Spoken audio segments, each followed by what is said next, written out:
بسم اللہ الرحمن الرحیم۔ السلام علیکم۔ سوال: مسلمان قوم اگر ہندوستان میں گائے کی قربانی کو روک دے تو اسلام کی نگاہ میں کوئی قیامت نہیں آ جاتی،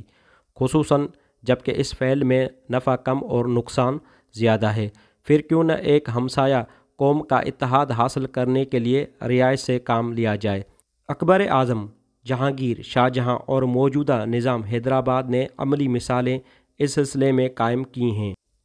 جواب: آپ نے جن بڑے بڑے اماموں کا نام لیا ہے، مجھے ان میں سے کسی کی تقلید کا شرف حاصل نہیں ہے۔ میرے نزدیک مسلمانوں نے ہندوستان میں ہندوؤں کو راضی کرنے کے لیے اگر گائے کی قربانی ترک کی تو چاہے وہ کائناتی قیامت نہ آ جائے جس کا ذکر قرآن میں آیا ہے، لیکن ہندوستان کی حد تک اسلام پر واقعی قیامت تو ضرور آ جائے گی۔ افسوس یہ ہے کہ آپ لوگوں کا نقطۂ نظر اس مسئلے میں اسلام کے نقطۂ نظر کے عین ضد ہے۔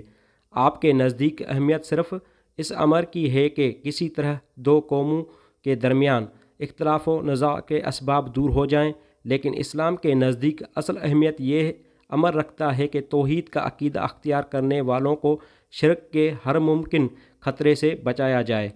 جس ملک میں گائے کی پوجا نہ ہوتی ہو اور گائے کو معبودوں میں شامل نہ کیا گیا ہو اور اس کے تقدس کا بھی عقیدہ نہ پایا جاتا ہو، وہاں تو گائے کی قربانی محض ایک جائز فعل ہے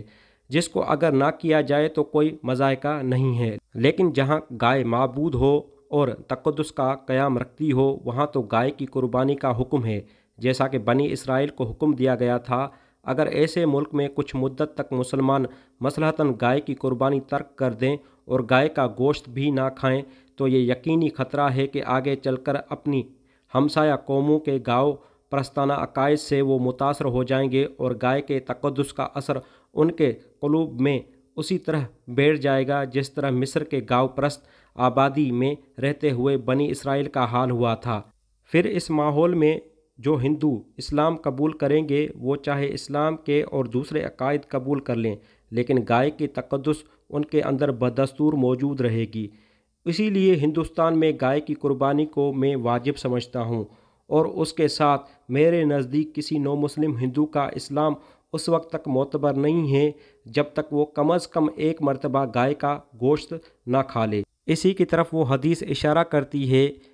جس میں حضور صلی اللہ علیہ وآلہ وسلم نے فرمایا کہ جس نے نماز پڑھی جیسی ہم پڑھتے ہیں اور جس نے اسی قبلے کو اختیار کیا جو ہمارا ہے اور جس نے ہمارا ذبیحہ کھایا وہ ہم میں سے ہے۔ یہ دوسرے الفاظ میں یہ معنی رکھتا ہے کہ مسلمانوں میں شامل